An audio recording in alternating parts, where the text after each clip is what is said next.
Simbulao. Yes. Ngenda kuitirako ku farm. Malo kulaba bangambye waliwo ente zaazadde. So I want to go there. Ngabe mtabani jali ngambye. Hey, it is good. Echo chirungi flight ya sawa maker. Nja kuba ndi ku office. Nja kulaba. By the way nyina byenjagala otuleetereye ebweru ngodda. Kali ngenda kujja tukirya linge sente ezo. Kale. Daddy, good morning. Good morning, my little daughter. Wait a minute, mbale mayino siyema kusa. Mbade nange sinatambula.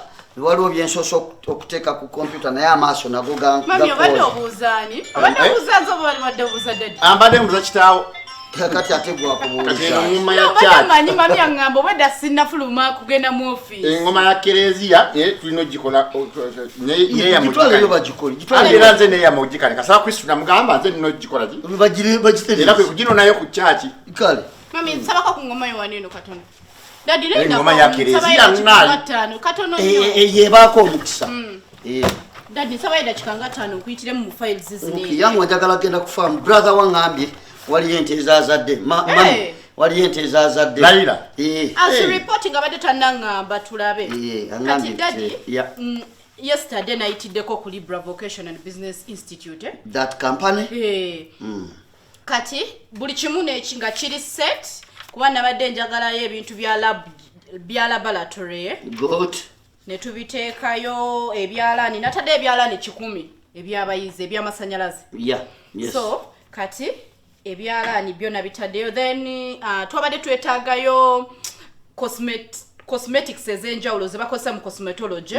Byonna twabitaddeyo. I think twazishipinze yesterday zaatuuse. Twazijja gundi taki. Okay. So ezo nezimaliriza kati I think byebyo byennakozeeko ejjo ku Libra. Naye nali nkugambye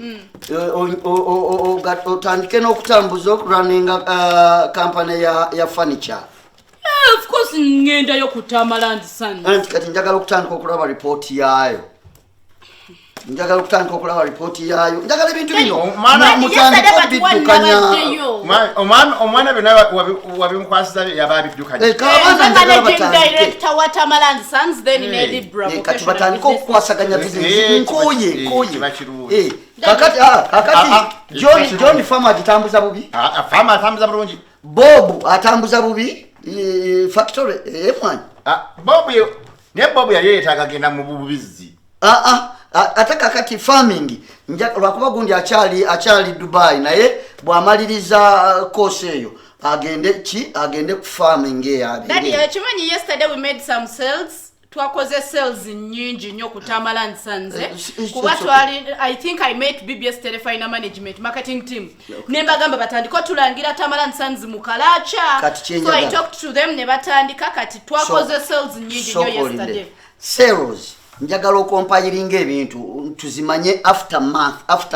Every after month. Kati wana wasigadde you not need to kundipotingira buli kadde manage. Akole byawamu. Ngolanga oli muganda wonna kiti bwakola. Yes. Ati nakityera musinga konze nze nina diploma mu management. Kumenani omukulu. Nze muto naye. Era musinga ko dali ngende lero ngenda kuyitirako mu offices then ndabe ebiriyo. Okay, our last born. Bye last born. Okay. Bye daddy. Bye. Ngenda kuwetekako ku account yo center. I think ninawo milioni nga 5 ngenda zikutera ku account yo. Za kugundi chi factory chi. Libra. Company chi. Libra. Ziteke ku ya Libra. Kali. Yeah. Awuno mwayi kyokoze kituufu. Abaana byonna buli muntu ali wali buli muntu omutesa abatuufu.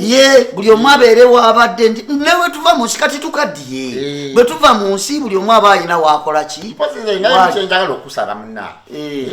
Kulabira ebintu ndaba obukozi bulungi nnyo. Obukozi systematic. Weebale kusaba. Oli bulungi. Ate weebale kusiima. Buli kimu ekiteekawo nga bukirina okuba. Nange ne njagala nteese oyongere ate amaanyi. Mama Stella. Mukubikwasa amaanyi. Mama Stella boyogedde. Weebale Mama Stella munange. Kuba kati olaba obiteekamu amaanyi kati sawa zino. Olwo ate wetuna amalabira ebigenda maaso atolo toyitire buyitirize nze ndi mwetegefu nga nkyali mulamu buli kimu kirina okusigala mu layini entu kalize nno nze mbadde nifunye ekirowoozo nenteesa abaana baffe bano bonna tubakwate abataano tugende ku ddeeni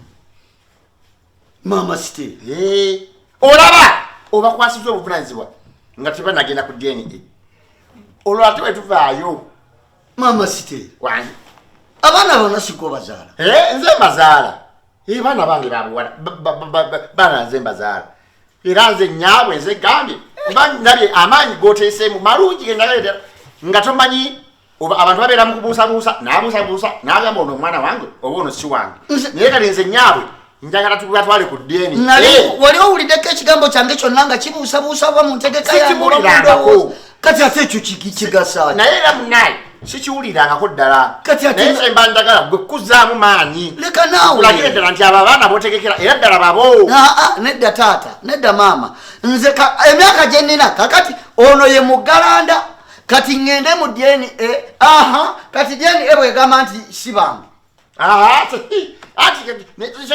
tugende tulabe ekivaayo bwe ngamba nti sibange kati olonzire ate mu kunoonya nze nkyalina amaanyi agazaala nzaale ayonka mulyabirire mukuza ate paka lwe namutuusa kyengamba ki kino olabirira abaana bulungi tubasomesezza kati laba lastball naye wuno atansogenda mu makampuni gonna ngate olya osobola okubeera mutomanya akatoma leka naawe oba waliwo ensobi eyakolebwa yogera bwogezi sigamba nti waliwo ensobi naye nze njagala obeere mukakafu nze wali ompulidde nga nkikomplainingako nti waliwo gweseekakasa twala abaana ku ddeeni nedda naawe obeere oyagala kunzita kigenda kukwongeramu amaanyi olaba okakasiza ddala abaana babwo funa entegeka endala gy'obunzitamu naye neeyokunja by'omutima ate kati ngenda ku ddeeni kati ebivayo mbimanye ntya